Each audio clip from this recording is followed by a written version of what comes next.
Esta palabra creo que lleva Dios tiempo trabajándola en mí porque hace tiempo, creo que desde hace como un año, qué vergüenza, que he estado leyendo la palabra y he estado haciendo mis devocionales basado en que quiero saber y conocer un poco más de el pueblo de Israel. Y era como saber, bueno, pero es que realmente, ¿por qué Israel? Dios, ¿por qué Israel? Y cada vez que me pregunto por qué Israel, volteo y nos miro a nosotros y me miro a mí y digo, ¿y por qué nosotros? ¿Por qué nos escogiste a nosotros? Y creo que la predicación que Dios me ha regalado el día de hoy tiene la esencia de esto. En Semana Santa ustedes saben que uno normalmente pues tiende a estar un poco más conectados con las historias de la Biblia, que Jesucristo, que la resurrección, que la muerte, que la crucifixión, todo eso. Y a mi esposa y a mí resulta que de niños nos gustaban mucho las historias de la Biblia en dibujitos animados. Habían unas historias que nos gustaban mucho de un muchacho monito, creo que montado en un camello, que contaba las historias así principales y para nosotros eran re guau, como diría mi mamá. Pero resulta que en esta Semana Santa intentamos buscarlas y ya no las pasan. Lo único bueno que pasaban en los canales nacionales y ya no lo pasan. Entonces, un poco desconcertados, buscamos obviamente otras cosas que ver de la palabra. No voy a decirles qué vimos, pero en medio de lo que vimos, digamos que estuvimos viendo mucho de Jesús y cómo caminaba Jesús con sus discípulos. Y cuando yo vi eso, obviamente a mi cabeza vino la misma pregunta del pueblo de Israel. ¿Y por qué los discípulos?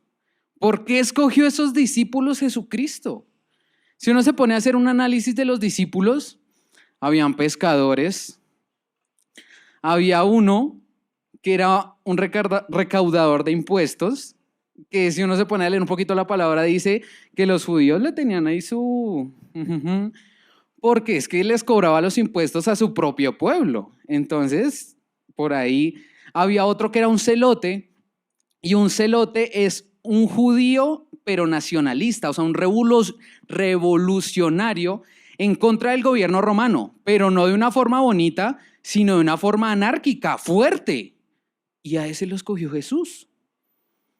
También podemos encontrar que había un ladrón, podemos encontrar que había después un fariseo.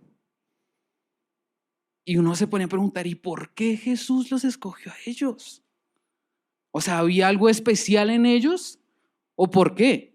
Vamos a leer y les recomiendo que tengan su libreta de notas porque lo que va a haber hoy es palabra, un montón de palabra, entonces no sé si la van a alcanzar a leer, pero por lo menos apúntela, porque creo que el tema que Dios me ha regalado es un tema fuerte y difícil y denso.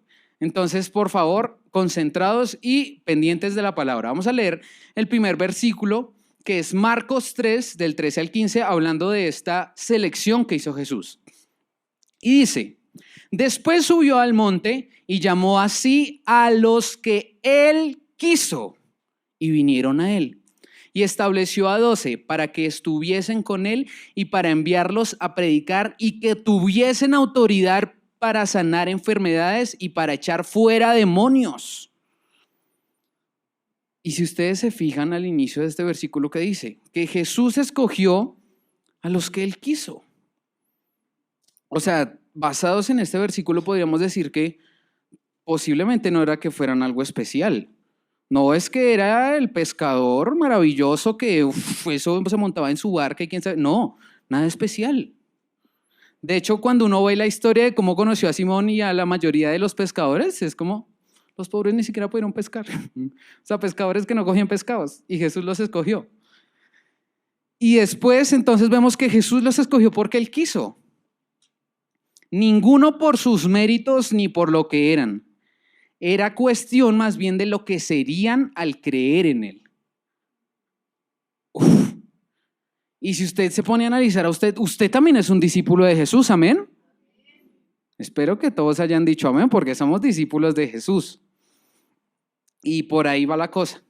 Si vamos más adelante en Juan 10, del 26 al 29, van apareciendo la encrucijada y va cogiendo camino y dice, pero vosotros no creéis porque no sois de mis ovejas, como os he dicho. mis ovejas oyen mi voz y yo las conozco y me siguen. Y yo les doy vida eterna y no perecerán jamás. Amén. Ni nadie las arrebatará de mi mano. Mi Padre que me las dio es mayor que todos y nadie las puede arrebatar de la mano de mi Padre. Y si me puedes dejar ese último versículo ahí en pantalla porque ahí está la clave. Dice, mi Padre que me las dio es mayor que todos y nadie puede arrebatar de las manos de mi Padre.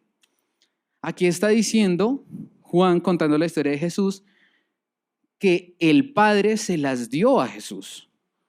Podríamos deducir de estos dos versículos que Jesús escogió a sus discípulos de aquellos que el Padre ya había elegido. Sí, claro, hasta ahí vamos claros. El Padre los escogió y Jesús no iba a escoger a cualquiera, no iba a escoger, bueno, escogió a Judas para que se cumpliera la palabra, pero escogió de aquellos que el Padre quiso y de aquellos que él ya había apartado para él. El tema central que vamos a manejar en la predicación de hoy, por eso les decía que es un poco denso, es algo que tiene que ver con la predestinación. Y muchos cristianos oyen la predestinación y dicen, uy, ¿qué es eso? ¿Cómo así? ¿Me predestinó? ¿Libre albedrío? ¿Es mi elección? ¿Es la elección de Dios? ¿Qué voy a hacer? Pero espero que por la revelación del Espíritu Santo, no mía, porque yo no los puedo convencer de nada, hoy nos quede claros que fuimos elegidos por Dios. Amén. Resulta que la predestinación es una doctrina explícitamente bíblica. Si usted se pone a leer la Biblia, ahí está la predestinación. No es una cosa que los hombres se inventaron y que, ay, esto suena algo así, me va a inventar que Dios creó la predestinación. No. Vamos a leer dos versículos que son súper claves para esta doctrina. Romanos 8, 29 al 30. Vayan buscándolo mientras tomo.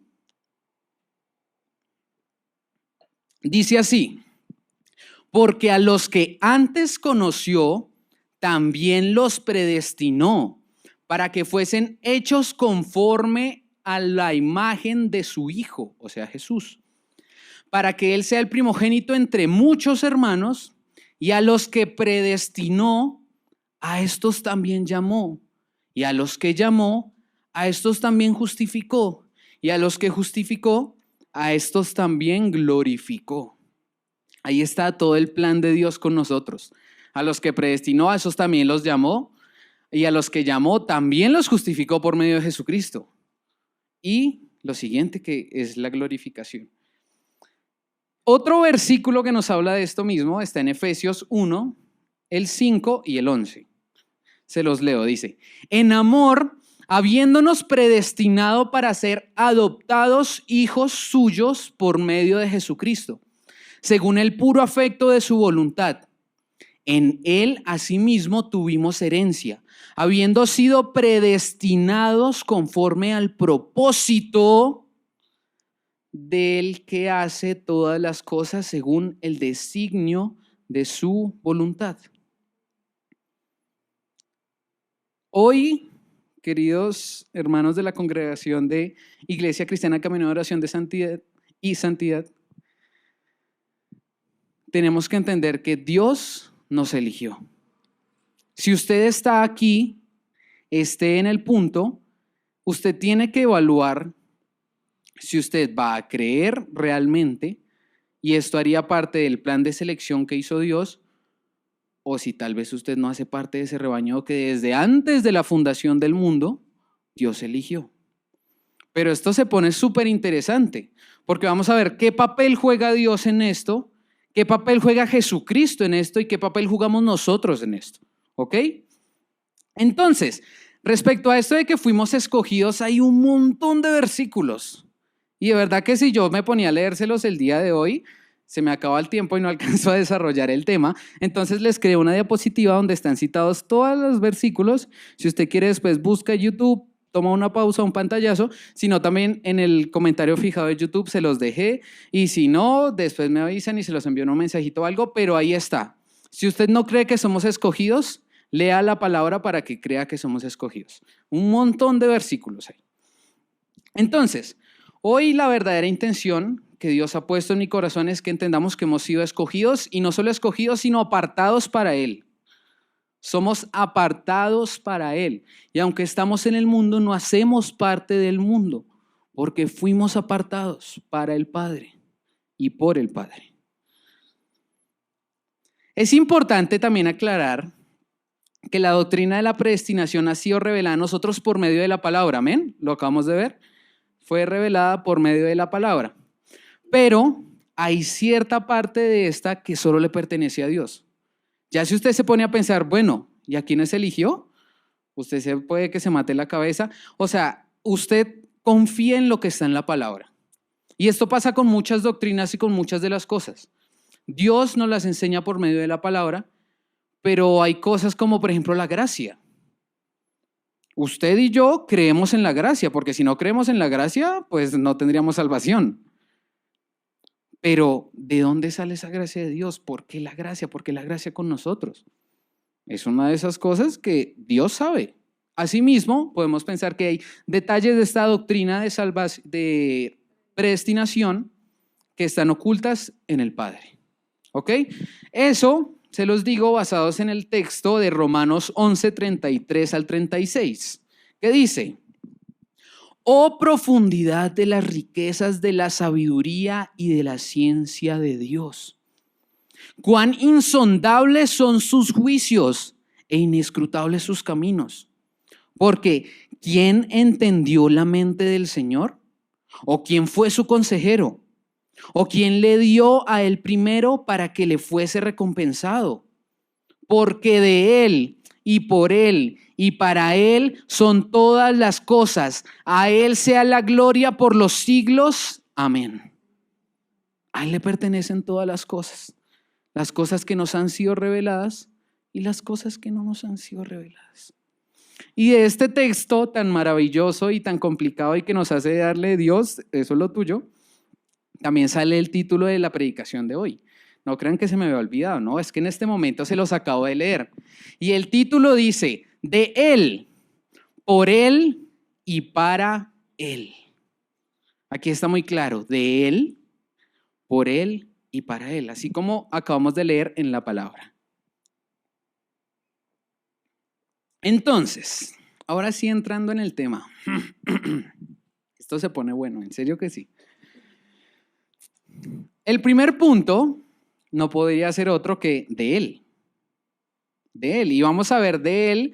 Ese Él hace una referencia directa a Dios el Padre. De Él. Entonces, para entender todo esto hay que entender un punto clave que como cristianos deberíamos tener claro, pero que si no es importante que lo aclaremos, y es que Dios es soberano. ¿Cuántos creen que Dios es soberano? Si su amigo de al lado no dijo Dios es soberano, pellizquelo y diga: oiga, que el Señor lo redarguya. O si estaba dormido, de una vez despiértelo. Mi esposa. Entonces, Dios es soberano. Todos los cristianos creemos que Dios es soberano. Eso es indiscutible. ¿Cómo se define, según el diccionario, el ser soberano? Entonces, dice: el diccionario define soberano como poseer el poder supremo o final. Esto significa que el Dios soberano tiene completo control sobre su creación. Completo control sobre su creación. No hay nada más poderoso que Dios. No hay nada que se pueda escapar de la soberanía de Dios. Porque ni muerte, ni enfermedad, ni condenación, nada se pudo escapar de la soberanía de Dios. Y si usted no cree esto, vea a Jesucristo. Porque si usted creía que la muerte se podía escapar de Dios, Jesucristo la venció. En la predicación del pastor del domingo pasado hablaba de la resurrección de Cristo. Y de que si Cristo no resucita, pues como que lo nuestro no tendría mucho sentido. Pero alabado sea el Señor que Jesucristo resucitó. Amén.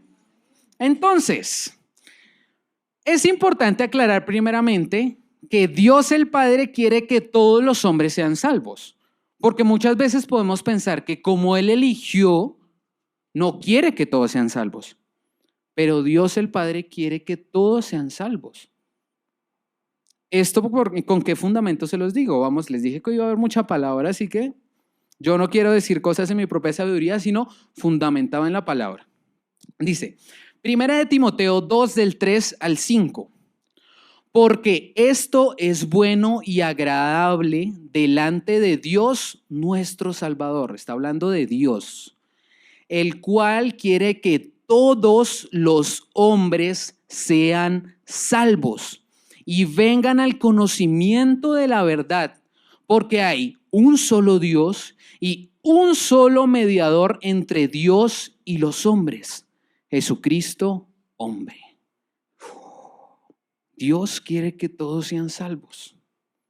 Resulta que la soberanía de Dios es tan grande que Él lo ve a usted y quiere que sea salvo. Y Él ve al pecador más pecador y Él quisiera que fuera salvo. Vamos a ver más bien qué pasa con la condición de las personas que tal vez no permite que esto pase, ¿ok? Entonces, Dios quiere que todos sean salvos. Teniendo en cuenta esto, ya claro, Dios quiere, todos tenemos claro, Dios quiere que todos sean salvos. Esto es importante tenerlo claro, si no, esta doctrina puede que nos vuele la cabeza un poco. Teniendo ya esto claro, hoy ninguno de los textos que hemos leído es el texto base de esta predicación. El texto base de esta predicación es Romanos 9 del 1 al 24. Y son 24 versículos que vamos a leer más, por lo menos porque esos versículos salen otros versículos. Qué cantidad de palabras, Señor, y qué poco tiempo el que hay para predicarla. Porque vamos a leer Romanos 9 del 1 al 24. Y en este texto Pablo nos habla de cómo Dios nos eligió según sus propósitos. Y también veremos que Pablo, en la sabiduría que Dios le dio, se anticipó a las posibles argumentos o preguntas que se podrían levantar cuando escucháramos esta doctrina. Porque es que este texto es súper completo, porque nos muestra la doctrina, pero también yo creo que Dios en ese momento le reveló a Pablo, oiga, pero es que cuando la gente escucha esto va a pensar que Dios es, o que Dios tal vez, no les hago spoilers porque si no. Y este texto está completo que encontramos eso. Entonces, vamos a empezar ahora sí a leer el texto base. ¿Están listos? Y dice así, en el nombre de Jesucristo nuestro Señor, lo puse en pantalla completa porque es que es mucho texto. Vamos a leerlo en 3 partes. ¿Listo? Y vamos a ir desglosando cada parte. Romanos 9, primero del 1 al 13, se los leo en la Nueva Traducción Viviente. Dice, con Cristo de testigo hablo con toda veracidad. Mi conciencia y el Espíritu Santo lo confirman. Ahí está el sello de Dios. Esto tiene confirmación. Tengo el corazón lleno de amarga tristeza e infinito dolor por mi pueblo, mis hermanos judíos. Recuerde que Jesús ya había sido crucificado, entonces Pablo está cargado en este momento.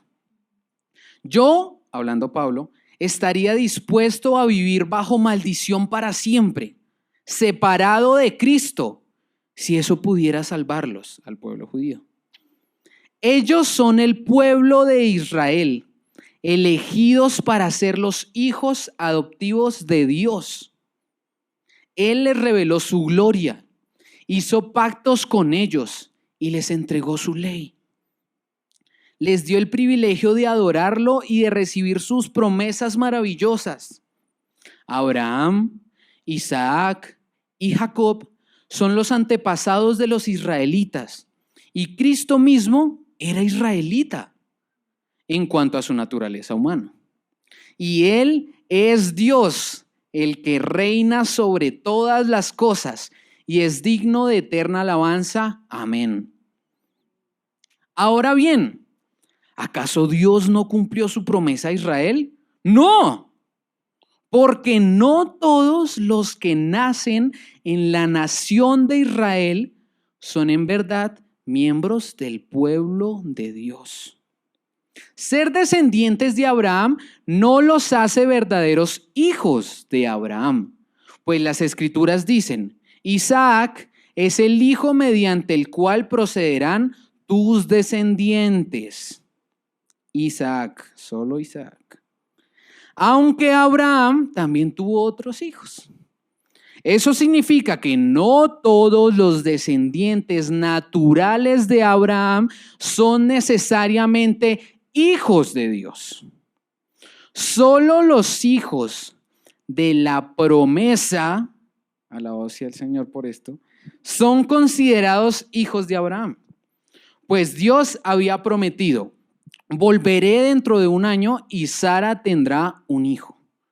Ese hijo fue nuestro antepasado Isaac. Cuando se casó con Rebeca, ella dio a luz mellizos. Sin embargo, antes de que nacieran, escuche la aclaración que hace Pablo porque es clave, antes de que nacieran, antes de que pudieran hacer algo bueno o malo, ella recibió un mensaje de Dios. Este mensaje, este es un paréntesis que hace Pablo, este mensaje demuestra que Dios elige a la gente según sus propósitos, los propósitos de Dios. Él llama a las personas, pero no según las buenas o malas acciones que hayan hecho. Se le dijo: tu hijo mayor servirá a tu hijo menor. Como dicen las Escrituras, amé a Jacob, pero rechacé a Esaú. Qué texto tan rico y nutritivo, ¿no? Está llenito de vitaminas. Es increíble, pero por eso les decía que hay que tener claridad en la palabra, porque uno podría empezar a pensar cosas malas de parte de Dios si no está firme en su fe y si pasan muchas cosas que pueden pasar espiritualmente. Pero vamos a ver qué es lo que Dios, aunque el texto se me hace demasiado claro, vamos a tomar partecitas vitales e importantes de ese texto para que nos quede claro el tema de hoy de que Dios nos eligió. Hay una parte de este texto que leímos que es apenas una tercera parte de lo que vamos a leer. Porque no todos los que nacen en la nación de Israel son en verdad miembros del pueblo de Dios. Y esto nos habla de que no todas las personas del Israel étnico, o sea, los descendientes de Abraham, Isaac y Jacob, hacen parte del pueblo de Dios. No todos los descendientes de ellos hacen parte del pueblo de Dios, sino, como lo dice en el texto, los hijos de la promesa. Los hijos de la promesa. Si no fuera por esto, tal vez usted y yo no tendríamos acceso a la salvación. Porque vamos a ver que en Gálatas 4:28 dice: y ustedes, amados hermanos, Pablo nuevamente hablándole, pero la iglesia de Galacia, y ustedes, amados hermanos, son hijos de la promesa, igual que Isaac. Le está hablando a gentiles. Gentiles como usted y como yo. O sea que usted y yo, si fuimos elegidos por Dios, somos también hijos de la promesa. Somos miembros del pueblo de Dios. Si usted quiere estar orgulloso de una ciudadanía que no sea la americana ni la colombiana, sino de la ciudadanía de ser parte del pueblo de Dios. Porque es que esto no es ni siquiera algo terrenal. Esto es algo eterno. Hijos de la promesa de Dios. Otra cosa que quiero resaltar de este texto que ya leímos es que Pablo nos muestra que Dios eligió a Isaac sobre Ismael y a Jacob sobre Esaú. Y para que quede claro, porque Pablo es súper claro, no sería por la fe o por las buenas obras que estos harían, porque dice que fue antes de que se supiera si iban a ser buenos o malos, que seguramente iban a ser malos porque todos somos malos. Pero dice, antes de que esto sucediera, en el versículo 11 exactamente dice: sin embargo, antes de que nacieran, antes de que pudieran hacer algo bueno o malo, Dios nos elige. Y esto, según el texto que leímos, quiere decir que no es ni por las obras, ni por nuestros méritos. Porque si lo midiéramos así, si los elegidos de Dios fueran por obras o por méritos, ninguno sería elegido. Así de fácil. Usted puede ser Sor Teresa de Calcuta o cualquier casi santísimo que consideren aquí en la tierra, pero hay pecado en usted. Usted tiene maldad dentro de usted. Y lastimosamente, esto nos hace merecedores de la justicia de Dios, o sea, condenación eterna. Pero vamos a ver que el plan de salvación de Dios es bien completo y es desde antes de la fundación del mundo hasta la eternidad.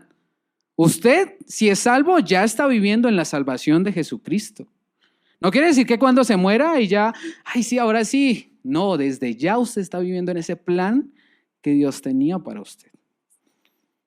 Y entonces, en 2 de Timoteo 1 al 9, dice, quien nos salvó y llamó con llamamiento santo, no conforme a nuestras obras, sino según el propósito suyo.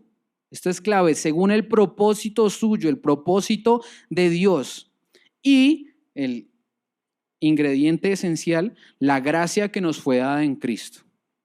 Jesús antes de los tiempos de los siglos. Aquí está hablando de que la salvación que usted obtuvo es desde antes de los tiempos de los siglos, lo mismo que antes de la fundación del mundo y todas las formas como esto puede ser dicho en lo hermoso que es la palabra.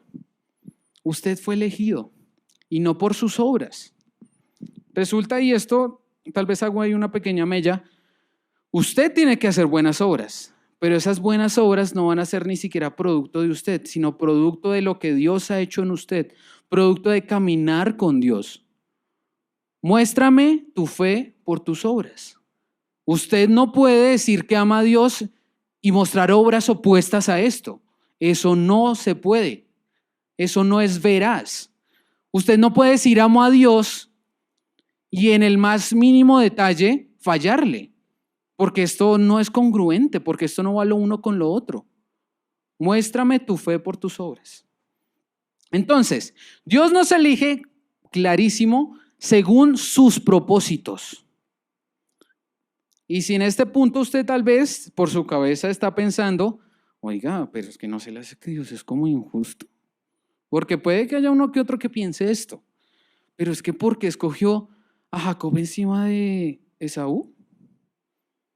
¿Por qué escogió a Isaac por encima de Ismael? Si fue el primogénito, pues fue la esclava, no el primogénito real, pero fue el primer hijo. ¿Por qué? Y si usted hoy está pensando que Dios es injusto, déjeme decirle que Pablo sabía que usted podía llegar a pensar que Dios era injusto. Y en el siguiente párrafo del texto de Romanos 9, Pablo justamente nos va a hablar de esto.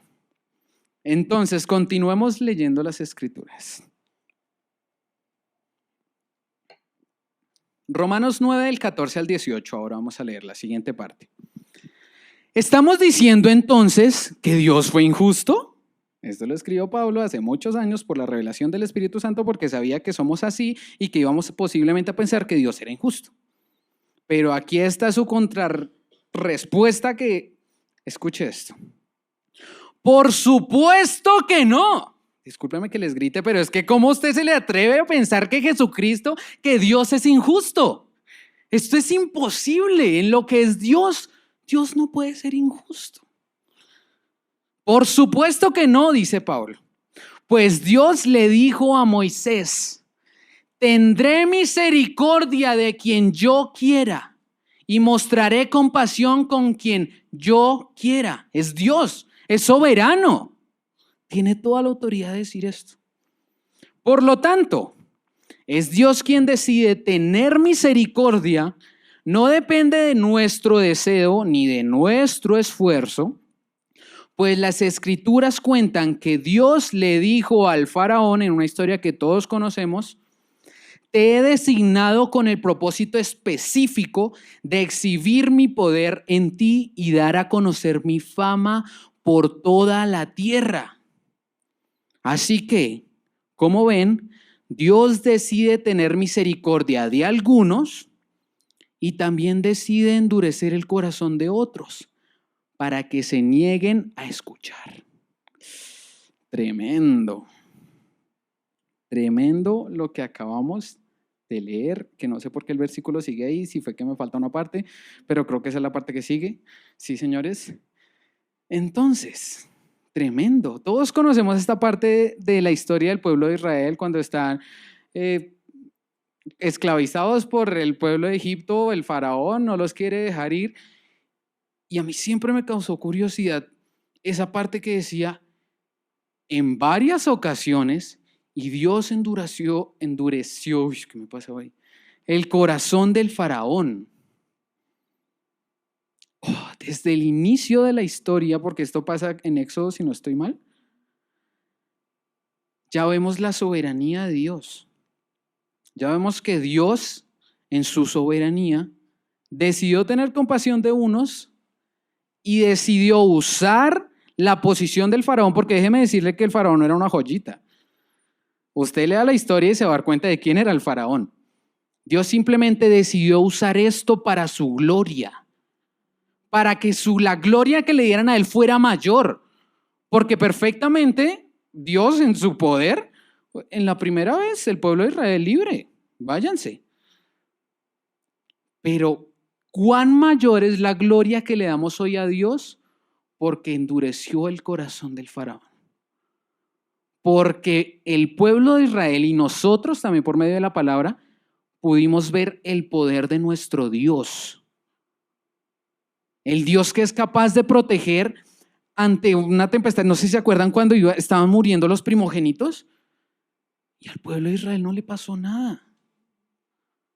Cosas increíbles pasan en este texto y dice la palabra que es porque Dios endureció el corazón del faraón a fin de darle la gloria a él. Es esto. Entonces, nuevamente vamos a resaltar cosas importantes de este pedazo del texto que hemos leído. En ningún momento podemos llegar a pensar que Dios es injusto, porque Él es Dios y Él tiene misericordia y compasión de quien Él quiera. Así nos lo dice el texto. Yo soy Dios y yo tengo compasión del que yo quiera. Y no empiece ahora usted a pensar que Dios es un soberbio, porque déjeme decirle que el Espíritu lo reprenda, porque ahí sí ni yo. Porque es que es Dios, es el creador, es el todopoderoso, es el que siempre ha existido, es el inicio y el fin. Y usted, como ahorita nos lo muestra el texto, usted no puede llegar a pensar esto de Dios. Ojo con esas cosas que van en contra de lo que Dios es. Tengamos mucho cuidado, iglesia. Entonces, importantísimo, la criatura, o sea, nosotros, la criatura, saluda al de al lado, hola criatura, muy buenos días, criatura, ¿cómo estás? Criatura, despierta, criatura. La criatura no tiene ningún derecho a acusar al Creador de ser injusto. Usted y yo, criaturas de Dios, creación de Dios, no tenemos ningún derecho de decir que Dios es injusto. Porque vamos a ver que nosotros los humanos no es que seamos muy diferentes tal vez al faraón o al pueblo de Israel. Porque si le contara cómo somos. Entonces, esta idea, o sea, la idea de acusar al Creador es absurda para Pablo, absurda. Y también debería serlo para usted y para mí que somos cristianos. Absurda, totalmente absurda. Y el resto de Romanos 9, la última parte, ya casi vamos a salir del primer punto. Iglesia, no se desanime, ahí vamos. El resto de Romanos 9 confirma este argumento de que usted como creación, ojo, porque es que Él es Dios creador. Entonces vamos a leer Romanos 9 del 19 al 24, son los últimos versículos, tranquilos, ya casi acabamos la primera parte. Yo creo que se deben estar sintiendo como cuando el pastor dice, acabo de terminar la introducción. No se preocupe, tranquilos, disfrutemos de la palabra y de estudiarla, amén. Dice la última partecita de Romanos 9, del 19 al 24. Ahora bien, ustedes podrían decir, ¿por qué Dios culpa a las personas por no responder? ¿A alguno se le había pasado esa pregunta? Si Dios es soberano, si Dios eligió, ¿y ahora por qué entonces a los que no responden los acusan? Pues Pablo previó esto por medio de la revelación del Espíritu y dice, ¿Por qué Dios culpa a las personas por no responder? ¿Acaso no hicieron sencillamente lo que Él les exige que hagan? No, no digan eso. Dice Pablo, lo reprende. No, no digan eso, cuidado. ¿Quién eres tú? Simple ser humano para discutir con Dios. ¿Acaso el objeto creado puede preguntarle a su creador, ¿por qué me has hecho así? Cuando un alfarero hace vasijas de barro, no tiene derecho a usar del mismo trozo de barro para hacer una vasija de adorno y otra para arrojar basura. De la misma manera, aunque Dios tiene el derecho, escuche porque esta es la clave de todo argumento que se pueda levantar en contra de esta doctrina. De la misma manera, aunque Dios tiene el derecho de mostrar su enojo y su poder, Él es muy paciente con aquellos que son objeto de su enojo, los que están destinados para destrucción. Lo hace para que las riquezas de su gloria, al igual que con el faraón, brillen con mucha más intensidad. ¿Sobre quiénes? Sobre aquellos a quienes les tiene misericordia. Gracias, Dios, por tu misericordia. Los que preparó de antemano para gloria. Y nosotros estamos entre los que Él eligió, ya sea del grupo de los judíos o de los gentiles. Amén. Alabe al Señor, porque Dios tuvo misericordia con nosotros. Porque todos merecíamos el castigo de la muerte, porque todos merecíamos la condenación eterna. Mas Él fue misericordioso. Él fue misericordioso, iglesia. Y esto debe despertar en usted una verdadera adoración. Porque Él, siendo Dios, el soberano que hemos visto en la palabra, decidió tener misericordia de nosotros, de la creación que decía que podía usar para echar la basura, porque Él es Dios, pero decidió tener misericordia.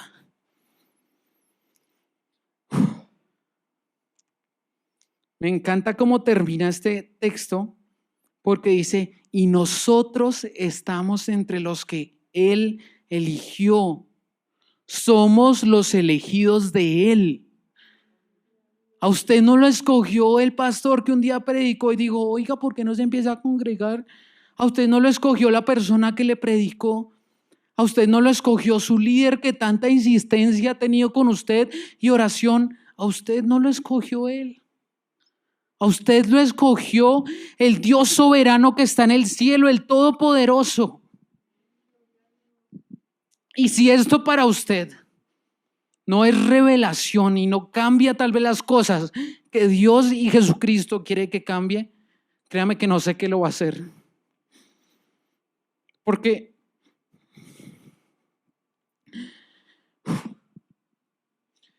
yo anoche estaba repasando esto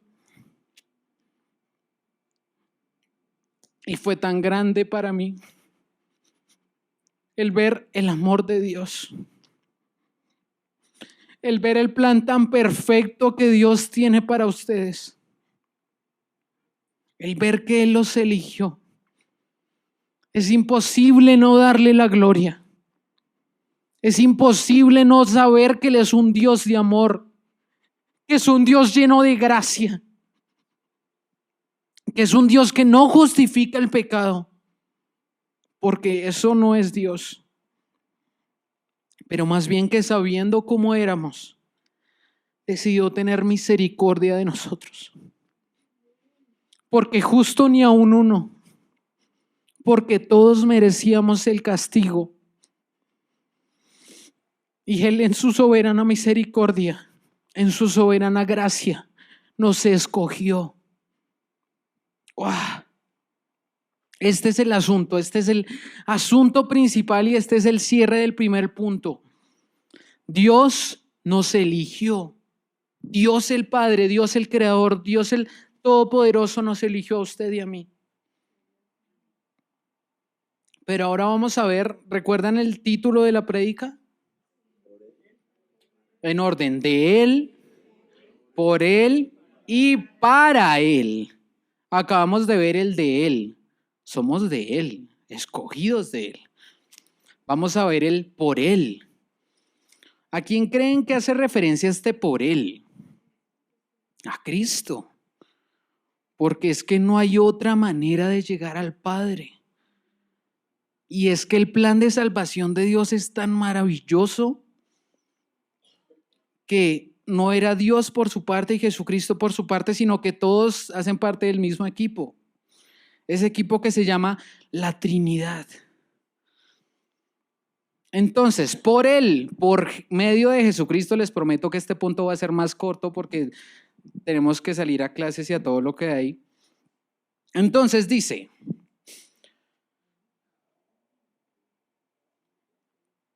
con la soberanía de Dios, recuerden, esto es vital, la soberanía de Dios, viene también su gracia soberana. Esa gracia inexplicable por medio de la cual usted y yo hoy somos salvos. Dios es soberano, pero gracias a esa soberanía también tuvo una gracia soberana sobre nosotros que solo Él pudo haber tenido. Entonces, escuche esto. Porque de alguna manera que hace parte del misterio de Dios, recuerda ese versículo en Romanos 11:13 que le leí al inicio de donde salió el título de esta predicación, de eso que le hace parte del misterio de Dios, de alguna manera,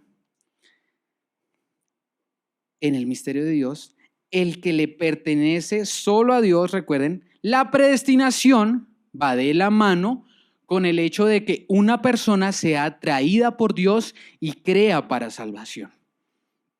Usted no puede decir que Dios lo eligió y no creer en el Señor Jesucristo, porque es únicamente por medio de Él que usted adquiere esa salvación, que usted conoce al Padre, que usted llega a Él.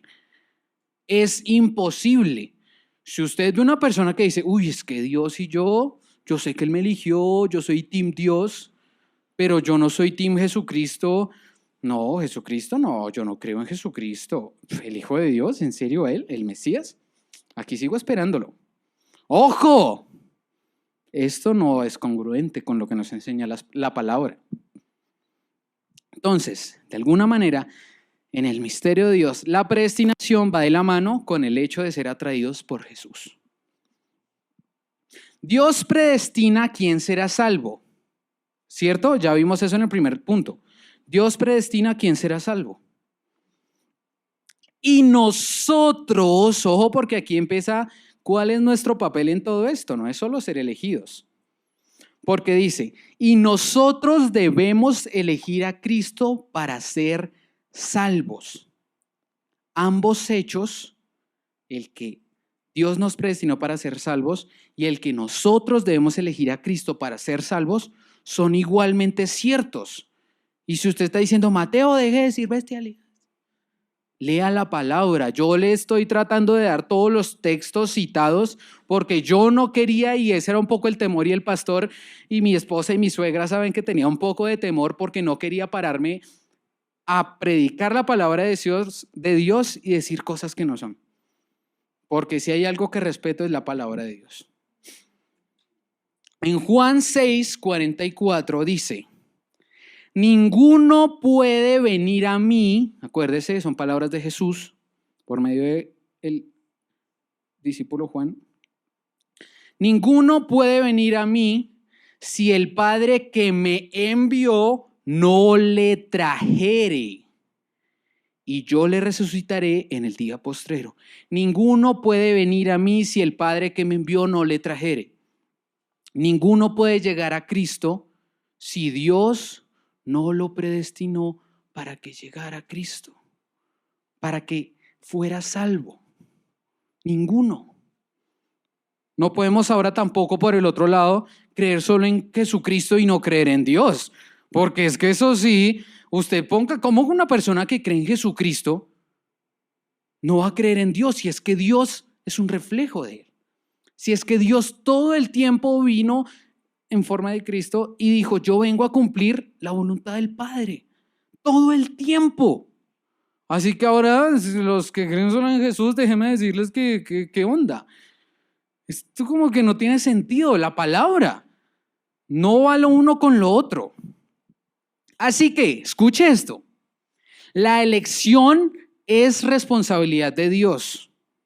Y creo que está en las mejores manos. Porque es Dios. Pero arrepentirnos y creer es nuestra responsabilidad. Y aquí donde usted se puede dar cuenta de que como que las cosas se encajan. Y porque hay algunos que no creen en Jesús. Porque si yo le predico tanto el evangelio a las personas, esas personas no eligen a Jesús. ¿Cómo siendo Jesús y cómo? Es que Jesús es increíble, de verdad. Cómo confronta, cómo transforma, cómo nos mostró lo que es ser un discípulo, un siervo. Creo que Jesús encierra todo lo que es la perfección de la creación, el plan perfecto. Uy, es que Jesús fue el número uno de Jesús, de verdad. ¿Y cómo es posible? Ya se me olvidó lo que les estaba diciendo por pensar en el fan de Jesús, ¿sí ve? Esto me pasa, perdón, Jesús. Exacto, perdón, ya retomamos. Entonces, ¿cómo viendo lo maravilloso que es Jesús, hay personas que no son confrontadas y transformadas por esto que él predicaba? Hay un pequeño testimonio que les quiero dar, pero en mi anterior trabajo, como faltando 2 meses para que yo saliera del trabajo, tuve la oportunidad de compartir muchísimo con 2 compañeros del trabajo, muchísimo. Pero eso de que estábamos, era un lugar pequeño porque es la correspondencia donde trabajábamos y compartíamos mucho. Nos se daba la oportunidad. Yo la verdad hablo de Dios cuando Dios abre la puerta. Yo tampoco es que sea así re intenso de, uy, pero pecadores, crean en Dios. No. Si Dios me da la papaya, pues papaya puesta, papaya partida. Y a veces se daba la oportunidad. Por ahí hablábamos, ellos eran como curiosos, entonces hacían una que otra pregunta y yo era como, ay Dios mío, me sabiduría. Y respondía, pues esperemos que bien, yo creo que bien. Y un día se dio la oportunidad, ellos me dijeron, oiga, porque un día no vamos a la iglesia. Y yo, ay Señor, sí. Yo listo. Pero resulta que ellos viven literalmente en el otro lado, eso casi que no es Bogotá. Es que literalmente uno vive en el límite de Bogotá. Usted se asoma por la ventana y ya no ve Bogotá. Entonces yo dije, para hacerlos venir hasta aquí. Entonces yo les dije, listo, vamos. Yo sé una iglesia que de pronto les queda más cerca de donde ustedes viven. Yo pensando en que no fuera una vez, sino en que ellos regresaran a la iglesia. Porque chévere que vinieran a esta congregación. Yo no les voy a decir que hubiera sido maravilloso.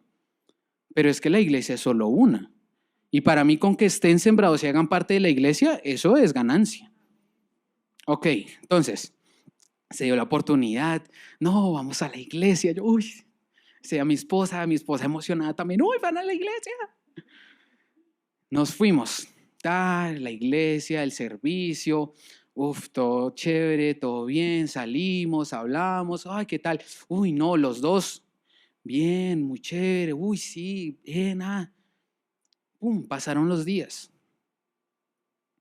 Resulta que uno de ellos, hasta el día de hoy, está sembrado en esa iglesia. Ha seguido asistiendo. Yo ahí a veces soy medio canción y le digo, oiga, vaya a los grupos, porque es que si usted no hace parte de la iglesia y comparte con las personas, pues es como un ente. O sea, no está completo el plan. Pero ahí vamos. Pero está sembrado en esa iglesia. Y es sorprendente porque él vive solo aquí en Bogotá, toda su familia está en Suezca. El que hacía antes, él los viernes en la noche, pues se iba para Suezca. Él normalmente asiste los miércoles, pues para igual no hacer a un lado su familia, y es entendible, pero hay aún días en los que dice, este fin de semana me quedo en Bogotá porque quiero ir el domingo a la iglesia. Y yo, ¡oh, gracias Dios! Porque este es el convencimiento que viene a través de conocer a Jesucristo. Pero esta no es la historia completa. Resulta que el otro compañero que fue al mismo servicio, que recibió, escuchó exactamente lo mismo, no volvió. Uy, sí, chévere, hay que volver. Uy, no, este miércoles no puedo. No, el otro tampoco. Hay que volver un día, les aviso. Pues, papita, si no volvió, ya no está ni siquiera en el país, oramos, seguimos orando por él porque ese es nuestro deber. No que porque un día no recibió a Cristo, no. Su deber nunca es dejar de predicar el evangelio, porque ni usted ni yo conocemos quiénes son los elegidos. Eso solo lo sabe Dios. Su tarea y mi tarea, que se parte un poco del tercer punto, pero ya que, por Dios, su tarea y mi tarea es expandir el evangelio. Y los que Dios escogió lo aceptarán, se sembrarán. Eso no quiero decir, les aclaro, no estoy declarando que la persona que no recibe el evangelio ese día es para destrucción, porque no. Los tiempos de Dios son sus tiempos. Puede que Él se salve, puede que Él conozca a Cristo. Yo eso no lo sé, yo hice mi parte que fue compartirles y de pronto a veces les escribo, oiga, ¿cómo vamos? Esa es mi parte. Pero entonces, aquí con este ejemplo, para centralizarlo un poquito y poder continuar, es ver que nuestra tarea es mostrar el evangelio, nuestra tarea es mostrar a Cristo. Que no todos van a creer, eso es lo que va a pasar. En sus trabajos, en su propia familia, van a ver el fruto de ustedes, van a decir, uy, esta persona, ¿qué le pasó? Fue transformada. Y hay unos que van a decir, uy, yo también quiero eso. Otros que van a decir, uy, locos. Eso va a pasar. Entonces, usted haga su parte, que Dios hace su parte. La salvación es solo por gracia. Y escuche esto porque es importante. Y la condenación es solo por el pecado. La salvación es solo por gracia y la condenación es solo por el pecado. Somos condenados por nuestro propio albedrío, o sea, por nuestro propio elegir. Dios, porque la predestinación no nos quita nuestro libre albedrío, porque si esto fuera así, entonces ya habría una incongruencia en la palabra, entonces no es así. Si usted conoce una persona que lastimosamente se condenó, o usted dice, Dios mío, ojalá no se condene, pero yo creo que sí, muy seguramente es porque decidió seguir el camino del pecado y no el camino de Cristo. Así de fácil. No le voy a decir porque siguió otras cosas, otras religiones, otras cosas ahí raras. No. Hay dos caminos, o el de Cristo o el que no es el de Cristo, que todos sabemos cuál es. Entonces, muy seguramente si usted se pregunta, las personas que no toman la decisión de seguir a Cristo, ¿qué deciden seguir? Pues sus propias corrientes carnales. ¿Y a dónde estas las llevan? Pues al pecado, a la lujuria, al adulterio y a todas estas cosas que hay un versículo que las nombra toditas. Porque lo deciden. Así que no podemos culpar a Dios de que estas personas se pierdan, sino a su propia decisión por el pecado. ¿Ok? Es importante, porque este es el mayor argumento que se levanta en contra de la doctrina de predestinación. Si Él escogió a unos, pero es que Él dice que escogió a unos, ¿ok? Y los otros no lo escogieron a Él. Recuerde que son dos partes. Dios nos elige y nosotros hacemos nuestra parte, que es elegir a Jesucristo. Si no lo eligen, se condenan. No hay otra cosa. Se condenan. Y este es el segundo punto, por medio de Él. O sea, ya vimos de Él, por Él, y ahora vamos a ver para Él. Y este para Él casi que me vuela la cabeza anoche, porque tenía una idea de que quería que ustedes se llevaran en esta mañana en el para Él, pero Dios me lo cambió completico. Y yo, ay Dios, ¿pero por qué? Pero es que Él es Dios. Entonces, cambió un poco drásticamente, así que vamos a leer otro texto un poquito largo, pero este no es tan largo. En 1 de Pedro 2, del 1 al 10, se los voy a leer en la versión Dios habla hoy. Y dice así: el nuevo pueblo de Dios, todos ustedes, el nuevo pueblo de Dios. Esto lo escribió Pedro, ¿no? Uy. Por lo tanto, despójense de toda clase de maldad, todo engaño, hipocresía y envidia y toda clase de chismes. Como niños recién nacidos, busquen con ansia la leche espiritual pura. Y quiero hacer una pequeña pausa porque Pedro dijo, busquen con ansia la leche espiritual pura. Y muchas veces nos conformamos con la leche espiritual un poquito diluida que recibimos por ahí, o que usted no se puede conformar ni siquiera con lo que yo le estoy diciendo el día de hoy. Porque es que si usted no es revelado para usted personalmente, son palabras vacías. Si no es revelado por el Espíritu a usted, ahí se queda. Ahí se queda. Entonces, usted tiene una responsabilidad muy clara que está en la palabra y es: busque la leche espiritual pura. ¿Dónde encuentra esa leche espiritual pura? En la palabra. Puritica, eso a chorro sale de la palabra. Usted solo tiene que tener la intención de querer tomar esa leche pura.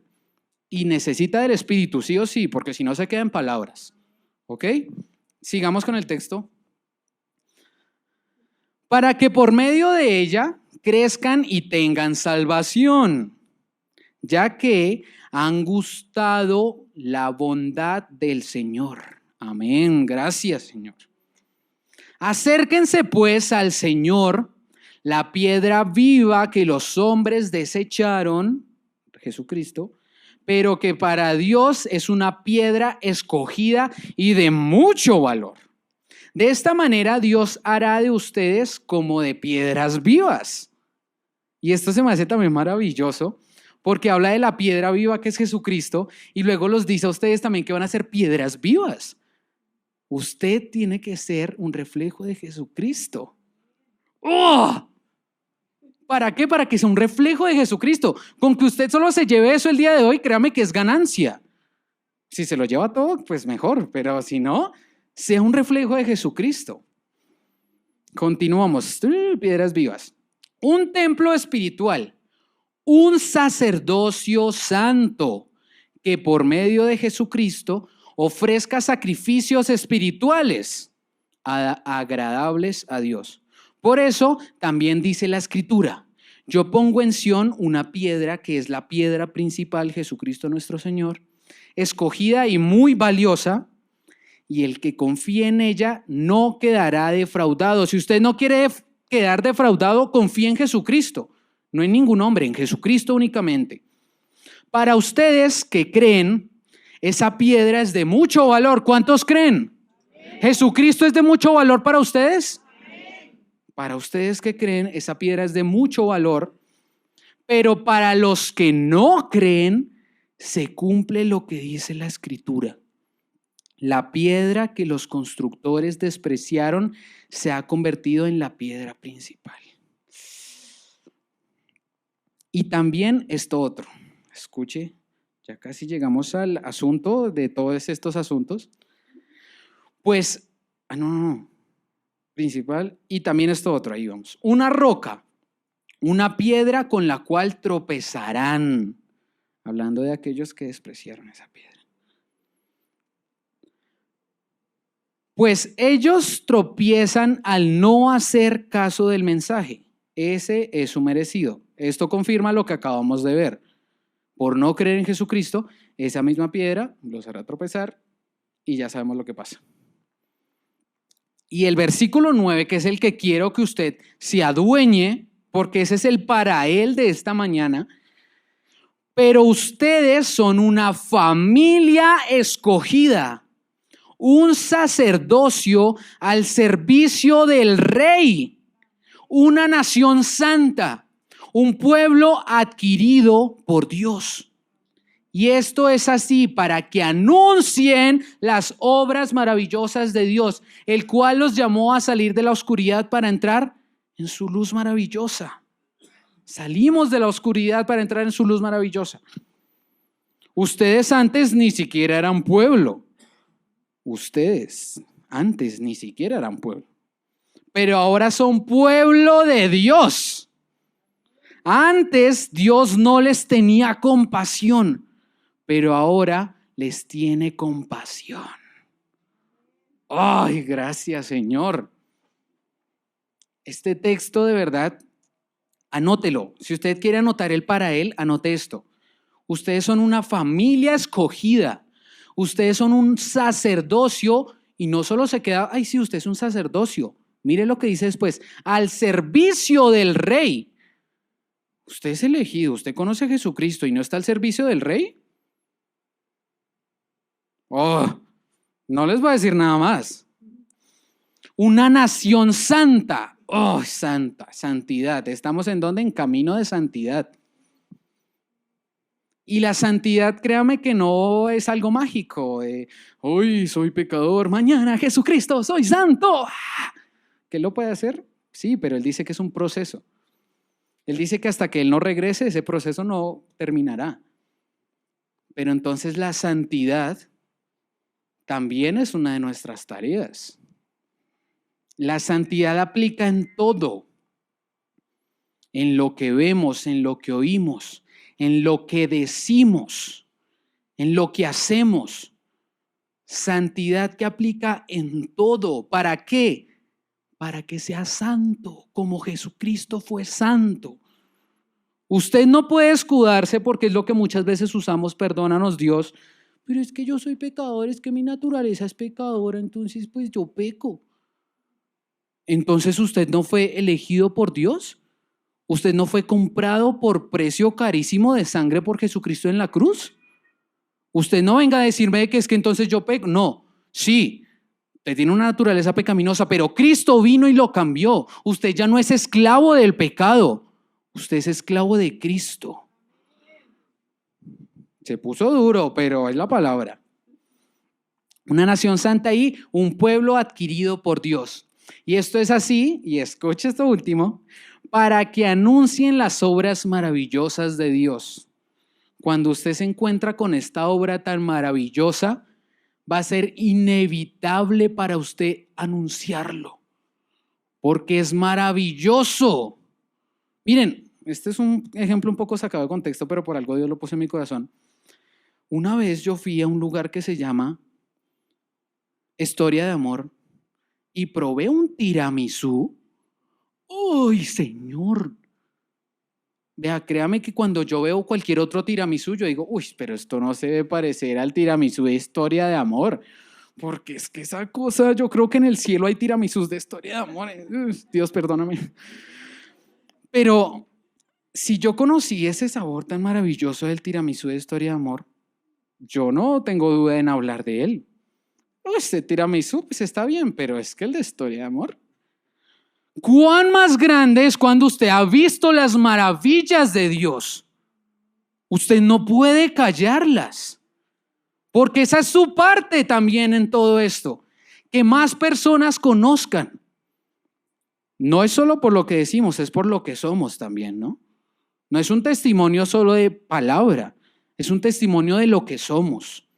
Usted tiene que demostrar esto último que dice, el cual los llamó a salir de la oscuridad para entrar en su luz maravillosa. Estábamos en oscuridad. Déjeme decirle que estábamos en una oscuridad y lastimosamente hay muchas personas que continúan en esta oscuridad. No han visto la luz, nunca han visto la luz, lo único que han visto es tinieblas. Eso es lo que hay en este mundo. Lastimosamente, por la caída del hombre, este es el reino de las tinieblas. Usted y yo aquí somos los bichos raros. Estamos en medio del mundo. Pero usted y yo, que tuvimos el grandísimo privilegio de ser sacados de las tinieblas a su luz, y que hemos probado de esto, queremos que muchos más sean sacados de tinieblas a luz.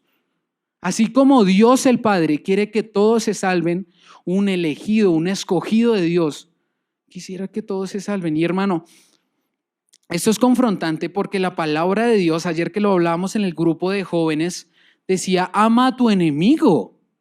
Y somos a veces tan egoístas aún nosotros, hijos de Cristo, escogidos de Dios, de odiar a nuestro enemigo. ¿Y usted por qué odia a su enemigo? Le hizo posiblemente algo momentáneo, algo a veces hasta bobo. ¿Y usted odia a esa persona? cuando Dios lo ha llamado por medio de Jesucristo a amarlo, ¿por qué hace esto? Es difícil, yo no lo voy a decir, yo sigo siendo carne. Uy, te amo. Cuando sus decisiones y sus sentimientos lo lleven a odiar a alguien, busque en el fondo de Jesucristo y de la palabra amor para esa persona, porque en sus propias fuerzas no lo va a lograr. En sus propias fuerzas no es, esa nunca es la solución. Si usted se cree el que puede todo, espere la zarandeada que le va a pegar Dios para que aprenda a depender de Él. Y eso es fuerte, es fuerte. Conclusión para orar. Ser escogidos por Dios es posiblemente el más grande privilegio que podamos tener. Escogidos por misericordia, porque a Él le plació. ¡Qué privilegio! Uno a veces se siente privilegiado porque lo escogen en el equipo de fútbol que cree que va a ganar. Sí, me tocó con los buenos. Ahora Dios lo escogió para el equipo que venció la muerte, para el equipo que va a vivir por la eternidad en la gloria y en la presencia de Dios. ¡Oh! Elegidos y escogidos, qué grandísimo privilegio. Y si fuimos escogidos, debemos estar en un profundo agradecimiento con Dios, porque es por Él que recibimos las buenas nuevas. Y con estas recibimos a Jesús. Y con Jesús la salvación. Recibimos la eternidad. Si usted no está agradecido por ser escogido de Dios, si usted es de esas personas que a veces no encuentra razones o motivos para adorar a Dios, y después de esto sigue igual, sin tener, ay, es que hoy yo adoraría a Dios, pero es que tengo un hambre y ya quiero salir a comerme el tamal. Ay, no, mañana es que hoy como que no quiero adorar a Dios, me voy a quedar aquí juzgando a la gente como canta.